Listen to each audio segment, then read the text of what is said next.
પંખીડાની ચણ નાખવી, એમાં આપણી ઘેર ને ઘેર પગ ચૂકાઈ જતા હોય, ક્યારેક ભૂલાઈ જતું હોય, ક્યારેક બીજા કામમાં સડી જતા હોય. આ વ્યક્તિ પોતાની દિનચર્યા જે છે એ ક્યારેય નથી ચૂકતો.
મિત્રો, અનમોલ મોતી ગુજરાતના અમારા કાર્યક્રમમાં હું અમીર ઓડેદરા આપ સૌનું સ્વાગત કરું છું.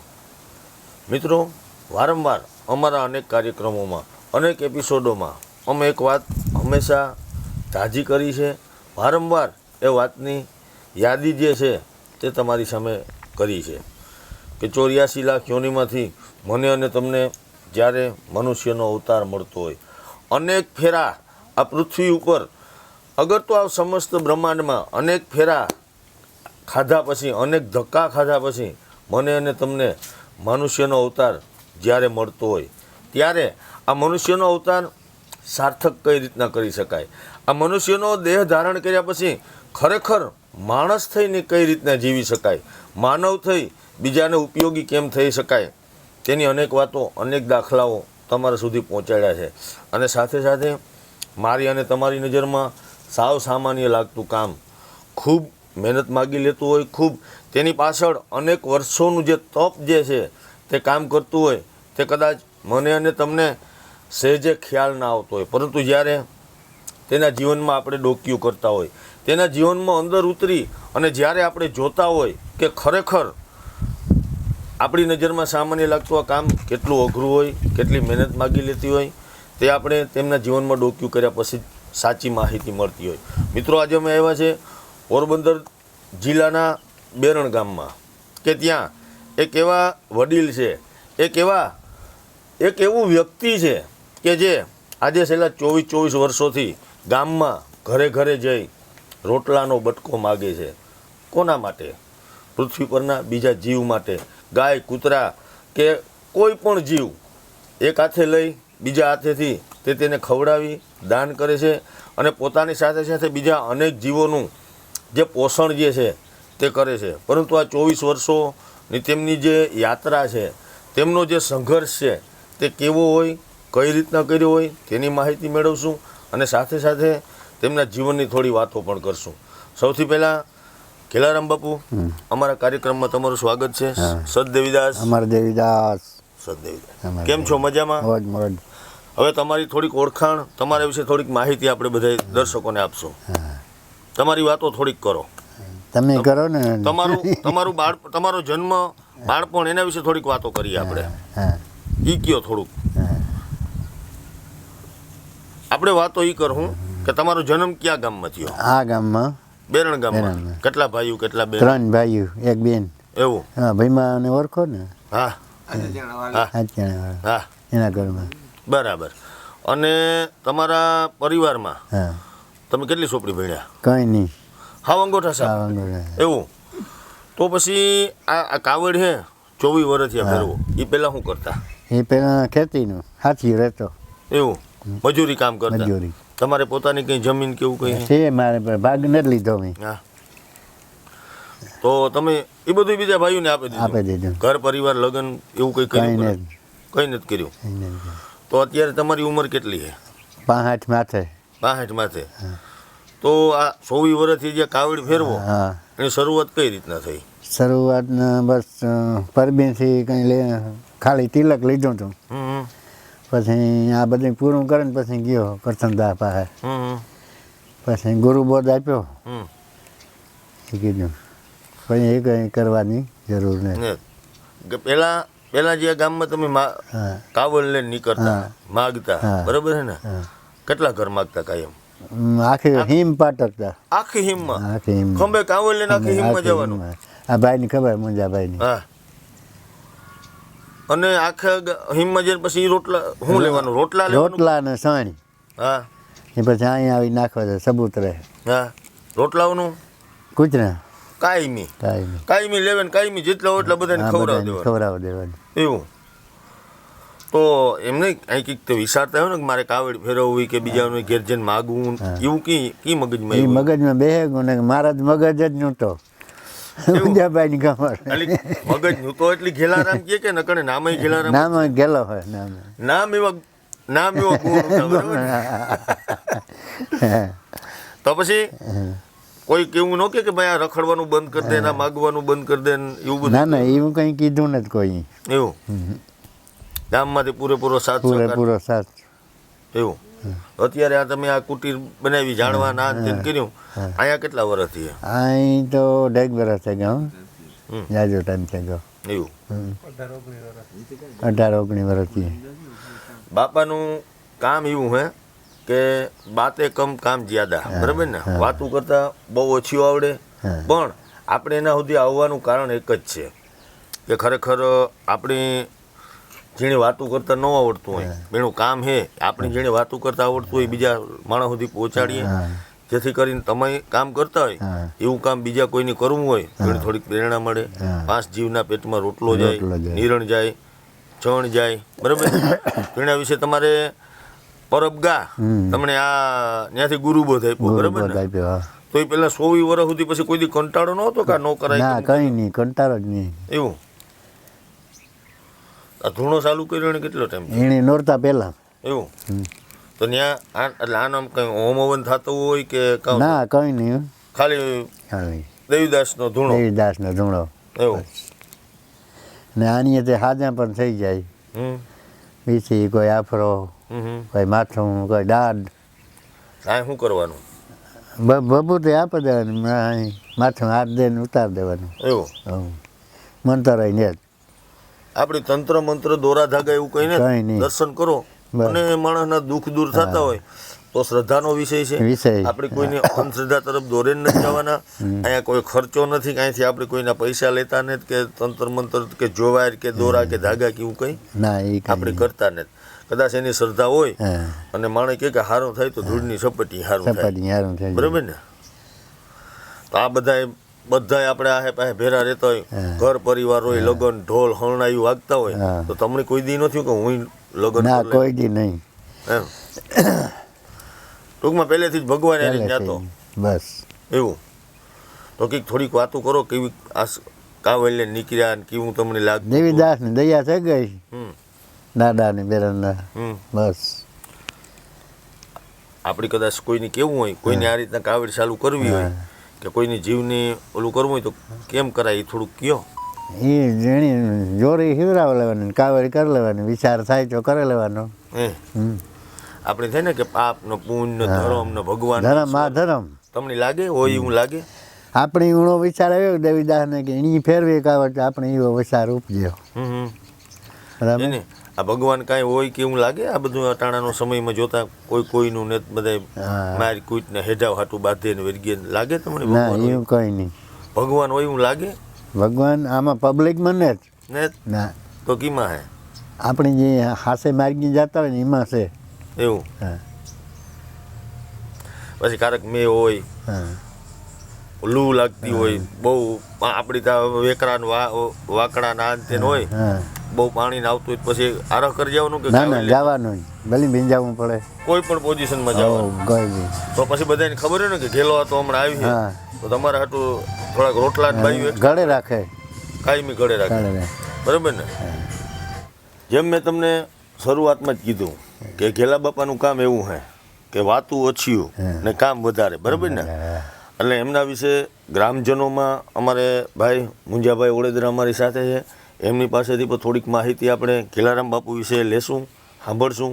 મુંજાભાઈ રામ રામ. રામ રામ રામ રામ મોહનભાઈ. હવે આપણે ઘેલારામ બાપુજી છે આટલો ટાઈમથી તમે અહીં ગામમાં એના હારે નાના મોટા થયા એમને નાનપણથી તમે જોતા આવતા હોય એમની કામગીરી છે એના વિશે થોડીક વાતો આપણે દર્શક મિત્રોને કરશું. ઘેલારામ બાપુ સેવાકીય પ્રવૃત્તિ બહુ સારી કરે. ગામની અંદર એક કાવડી ફેરવે સતદેવીદાસ અમરદેવીદાસ નામની, એની અંદર રોટલા હે સણી હે બધા કોઈ પણ જગ્યાએ જાય તો સતદેવીદાસ સામે કરે એટલે અમરદેવીદાસનો પોકાર ઘેલારામનો હોય. અને જો દાઢ દુખતી હોય કોઈને, પછી ઢોરને આફરો ચડ્યો હોય, માથું દુખતો હોય તો એ ભભૂતિ લગાવે ને સમરણ કરે એટલે રેડી થઈ જાય. શ્રદ્ધા હોય એટલે એની પીકી ફેરે ન ધક્કો થાય. અને કોઈ સાજ ને તેના માટે એકદમ સેવાકીય પ્રવૃત્તિ કરે. કોઈ નિખાલસ ભાવથી ધરે ના તો એની અગરબત્તીઓ દિવેલ ને એવું કરી લે. બાકી તો દિવેલ લઈને જોરી લઈને જાય તો કઈથી નિરાશ પાછો ન આવે. દિવેલ ને ટાઈમે જરૂર હોય દીવો કરવા તો એ ઘટતો હોય તો કોઈ ના ન પડે નીકળે. એટલે ગાયમી ટૂંકમાં ઘેલારામ બાપુને આખા ગાયમી સ્વીકાર લીધા. બરાબર ને. કોઈને સારો પ્રસંગ હોય, લગ્ન હોય, કોઈ પરહાદી હોય, કોઈ બારપોર હોય, આમંત્રણ આપે, કાવડ લઈને જાય તો એમાં પણ સણ આપે, રોટલા આપે. પછી ઘેલારામને કોઈ લુગડાની જોડ યથાશક્તિ આમંત્રણ આપે એટલે એને કાવડ લઈને જવાનું. અને સેવાકીય પ્રવૃત્તિ 24 વર્ષ થયા તો એ એક ભેખ જ લીધો. આવો ભેખ લેવો અઘરો હોય. આપણે ઘેર પંખીને સણી નાખવી હોય ને તો ભૂલાઈ જાય. આ વ્યક્તિ એવું છે પાત્ર કે એની ખંભે કાવડ લીધી એટલે ફરજિયાત 10-15 વાડી લેવાની. આજે આ હિમ લીધી હોય તો કાલે બીજી હિમ, ચોથે 5મે દી પાછો મારી વાડી આવતો હોય તો ચોથે દી 5મે દી આવે વારો. હજી હાલમાં તમારી વાડી સુધી આવે. અત્યારે 5 ઘર માગવાના છે. જે ગામનો રાઉન્ડ પૂરો થાય ને ત્યાર પછી ઈ સાઈડ લઈને જાજે દી વારો આવે. બરાબર ને. આથી તમે આપણે તમારા ગામનો 2-3-4 કિલોમીટર સુધી હાલે જતા હોય. બરાબર ને. તો પછી કોઈ દી થાકોડો કે કંટાળો કે કઈ નહીં એવું કોઈ આમંત્રણ દે તો ત્યાં જવાનું. તો પછી કઈ ભજન કે આ કે તે કે કઈ કડી કોઈ કઈ નહીં. ઈ નહીં ભ્રમિત કરવાની કોઈ વસ્તુ નથી. નિખાલસ માણસ છે ને કોઈ પણ માણસ આવે ને કે મને દાંત દુખે તો એને ભભૂતિ લગાડે ને એલો કરે એટલે હાજર આપણે એમ કે ને દીવામાં દિવેલ પૂરી એ રીતના એવા દાખલા છે આપણા પાસે કે માણસ કે મને મેટે ગઈ આની આ બેઠો હોય. આપણી કે ને કે ભોળાનો ભગવાન હે એટલે આ ભોળો આ હે ને ભગવાન ભેરો સાથ સહકાર આપે. બરાબર ને. અને બહુ મહેનત કીધી તારે અહીં આ પાડ્યો નકર મેં કહ્યું તું સેવા કરે તો દુખિયાની સેવામાં કોઈક માણસને લાભ મળે. આપણે આ રીતનો પ્રસાર કરીએ તો માણસ લાભ જડે. તારે જોતું તો કોઈનું કઈ નહીં. અહીં સેવા કરે ને અહીં સેવા કરે. મનુષ્યની સેવા કરે. અટાણે બધી મૂંઘા જીવની, પંખીની, કૂતરાની એને બધાની સેવા કીધી. એ અટાણે કે મનુષ્ય ઉપર સેવા કરતી. જો એનું કામ કરે જેની શ્રદ્ધા છે ને આવે એ કોઈ દુખિયું પાછું નહીં એને જ કહેતો કે મને સારું નથી. પબ્લિસિટી પ્રસિદ્ધિનો એની મોહ ને, રૂપિયા પૈસા લક્ષ્મીનો મોહ ને, ઘેલા બાપાની એવું કંઈ લગ્ન કરવા ને, ઘોડે ચડવું ને. બરાબર છે. માત્ર ને માત્ર દુખિયાની સેવા, બીજા જીવની સેવા એ જ એના જીવનનો લક્ષ્ય જે છે તે છે. 24 વર્ષથી જે માણસ ભાઈએ કીધું ને કે મારા ને તમારે ઘેર આપણો કોઈ નિયમ હોય કે કુંડામાં પાણી નાખવું, પંખીડાની ચણ નાખવી, એમાં આપણી ઘેર ને ઘેર પગ ચૂકાઈ જતા હોય, ક્યારેક ભૂલાઈ જતું હોય, ક્યારેક બીજા કામમાં સડી જતા હોય. આ વ્યક્તિ પોતાની દિનચર્યા જે છે એ ક્યારેય નથી ચૂકતો. અને આપણે ક્યારેક એવું લાગે કે આ ધરતી અને આભને કદાચ બીજા કંઈ ટેકા નથી, આવા મહાપુરુષો, આવા સત્પુરુષો જે છે એમના ઉપર કાંઈક ને કાંઈક ભગવાનની થોડી કૃપા અને કુદરતી આફતોથી કદાચ આપણે આવા એકાદાના લીધે આપણું આખું ગામ, આપણો વિસ્તાર પણ બચી જતો હોય એવું બનતું હોય. અને બીજી વાત, રહી વાત અમારી પાછળ જોઈ રહેલા ધૂણાની, જ્ઞાની ભભૂતિથી, શ્રદ્ધાથી અને વિશ્વાસથી અને એમના ઉપર કાંઈક ને કાંઈક ભગવાનની કૃપાથી માથું દુખવું, દાઢ દુખવી, કોઈ પશુને આફરો ચડવો, એવી બધી તકલીફોમાં રાહત થાય છે, સારું થાય છે. પણ વસ્તુ એક જ કે શ્રદ્ધા હોવી. બાકી અહીંયા કોઈ ચાર્જ નથી, કોઈને ખેંચીને લાવવાના નથી, કોઈને દોરા ધાગા જુવારું ફરી એક વખત અમે ચોખવટ કરીએ એવું કાંઈ છે નહીં. તમને શ્રદ્ધા હોય તો દર્શન કરવાથી દુઃખ દૂર થાય. અને આટલા વર્ષ કોઈ માણસે પોતાનું ચાર્જિંગ કર્યું હોય 24 વર્ષથી, તો એ ચાર્જિંગમાં હું અને તમે પણ કાંઈક ને કાંઈક ઉજાસ જે છે આપણને મળતો હોય. કેલારામ બાપુ, હવે તો કાંઈક બોલો. તમે બોલો એ બરાબર છે. પણ બહુ સરસ મજાની વાતો કરે છે. વાતો કરવા કરતાં સરસ મજાનું કામ કરે છે. મુંજાભાઈ, તમારે કંઈ કહેવાનું છે? બસ અમારે કહેવાનું એક જ છે કે આવી સેવા કરવી બહુ અઘરી છે. બિલકુલ બરોબર. આ સેવા તો જો ભગવાનનો હુકમ હોય અને કોઈ નિસ્વાર્થ ભાવી કરતો હોય તો બહુ અઘરી છે. બિલકુલ સારામાં સારું કામ કરે છે અત્યારે, અને અટાણા સુધી કીધું પણ. બરોબર. પરિવારમાં ભાઈઓ છે, પોતાની મિલકત સંપત્તિ છે ભાઈઓને આપી દીધી છે, પોતે પોતા માટે આ ભગવો રાખ્યો છે, સદદેવીદાસ અમરદેવીદાસનું નામ રાખ્યું છે. અને સવારથી ઉઠી અને બીજા જીવ માટે આ પર્ણ કુટીર જેને કહી શકાય, આદિ ભાષામાં આપણા ઋષિમુનિઓ રહેતા એવી કુટીર છે, એવા કુટીરને પણ અમે તમે દર્શન કરાવશું. અને સાથે સાથે કેલારામ બાપુ માગવા જાય છે એમ કહ્યું આપણે, તો કઈ રીતના જાય છે એના પર તમને થોડા કાવડના દર્શન કરાવો. જે કાવડ એની ફેરવી જ 24 વર્ષ સુધી એક જ વસ્તુ, એ તમારે દર્શન કરાવો. બિલકુલ. બરોબર. અને કોઈ જાતની સાલ છે નહીં બાપુ, એકદમ નિખાલસ એમ. અને જમીન પોતાનો ભાગ હતો જે 5-5 વીઘા બે ભાઈઓને ઉપાડી દીધી ગાલીઓ. તમે ડોહીમાં આવતી ત્યાં સુધી ખૂબ સેવા કીધી. બાપા થોડાક વહેલા પોતાની ફરજ એકઈ નથી ચૂક્યા. બરાબર ને? ક્યારેક એવું બને પરણે વરે લગ્ન કરે, નાના નાના છોકરાને મૂકીને આપણી જંગલમાં ગિરનારમાં વ્યા જતા, એવા કોઈને હેરાણે આપણે નથી કર્યા. બરાબર ને? કોઈ નહીં.